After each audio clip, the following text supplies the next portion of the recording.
Chers amis, j'aimerais vous répondre aujourd'hui à une question qui se pose très souvent. Il est écrit dans le Shulchan Aruch de façon explicite qu'il y a des cas dans lesquels on doit procéder ensuite à la Netilat Yadayim. Parce que on touche des endroits qui sont sales.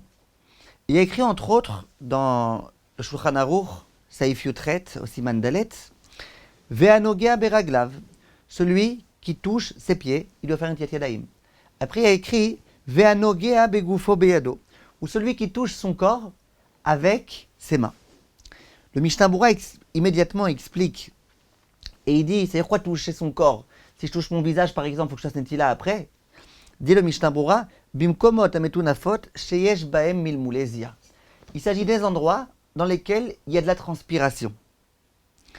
Et le Shulchan Aruch va dire ensuite, au Saïf Kafalef, Tsarich lizer batfila ou ba'achila, quand je suis en train de prier ou quand je suis en train de manger, shelo liga bashok ve'yerech ou bimkomot amechusim ba'adam, de ne pas toucher mon genou, ma hanche et tous les endroits qui sont recouverts.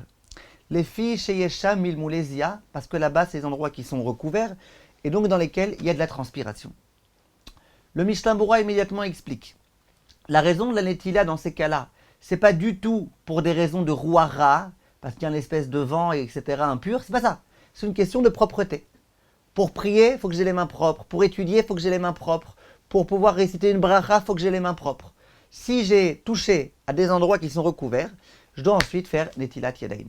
Alors vous allez vous poser une question. Alors pourquoi si je touche le visage, c'est pas la peine? Et parfois le visage, il est en transpiration. Parfois on vient de courir, le visage est plein de transpiration. Et pourtant, il est écrit nulle part qu'il faut à ce moment-là faire netilat yadayim. Alors j'aimerais vous expliquer en un mot de quoi il s'agit ici.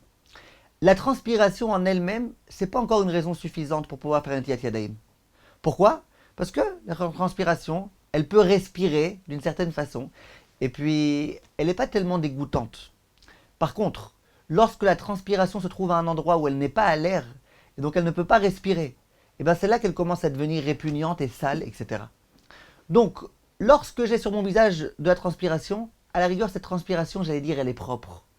Mais quand ma transpiration se trouve sous mes vêtements, il n'y a pas d'air là-bas, il n'y a pas tellement d'air, donc du coup, ça commence à devenir répugnant, sale, et c'est ça qui est considéré comme étant une saleté.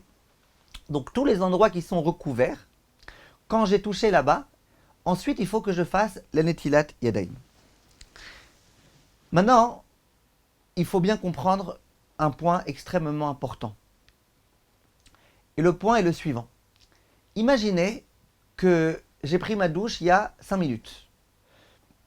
Donc mon corps maintenant est propre. Si toute la journée je n'ai pas pris ma douche et que maintenant je mets ma main sous ma chemise, effectivement, là-bas il y a de la transpiration. Cette transpiration, elle est mauvaise, elle est sale, et donc il y a un problème.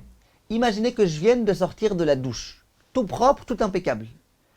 Et puis je m'amuse à toucher sous ma chemise. Je viens de mettre mon pyjama, je mets ma main sous ma chemise. Je mets un peignoir autour de moi et je mets ma main dans mon corps.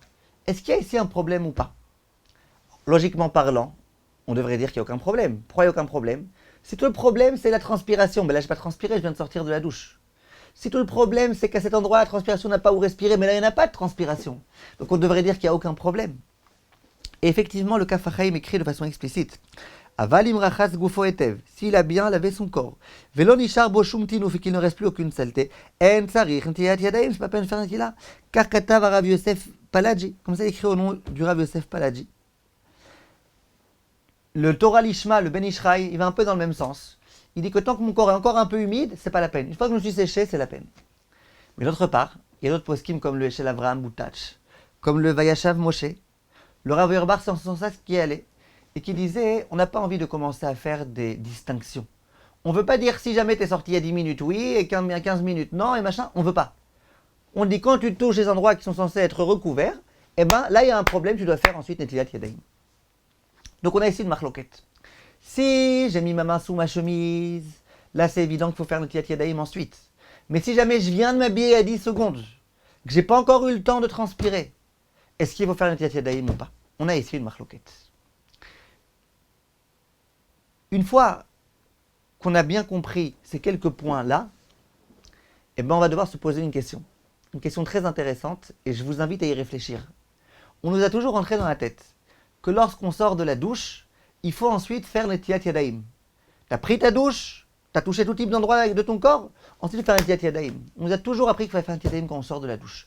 Je vous pose la question, est-ce que vous pensez que c'est vérité? Est-ce que vous pensez que c'est mérité? Est-ce qu'il faut effectivement ensuite faire un Netilat Yadayim ou pas?